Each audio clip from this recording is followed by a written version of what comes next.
She sat in the corner of the room with the darkness surrounding her. The sound of her heartbeat was pounding vigorously out of her chest. She began to feel a slow ache in her left hand.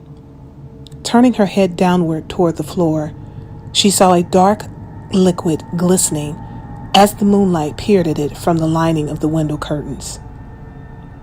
Slowly, the pain in other areas of her body began to creep in. The part in the curtains was disturbed slightly as a breeze from the open window slipped through, shining more light on the silver blade of a butcher's knife lying on the hardwood floor.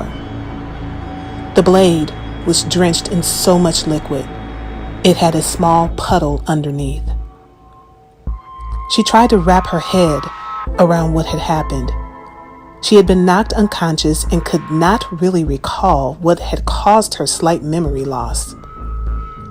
She grappled with the idea of standing and decided to get to her knees to crawl forward.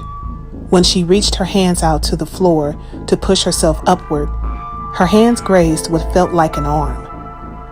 She gasped as she continued to feel around.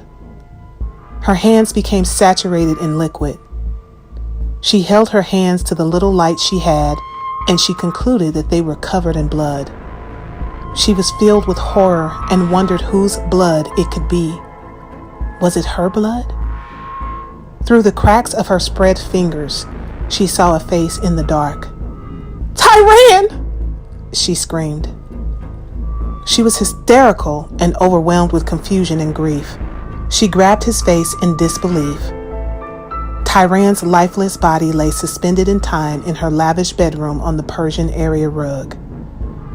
Just as she was beginning to regain her memory, the shadow of another body lay nearby, seemingly lifeless. While her mind initially struggled with the events that brought her to this very moment in time, the memories of what happened began flooding back to her like a tsunami. What had she done?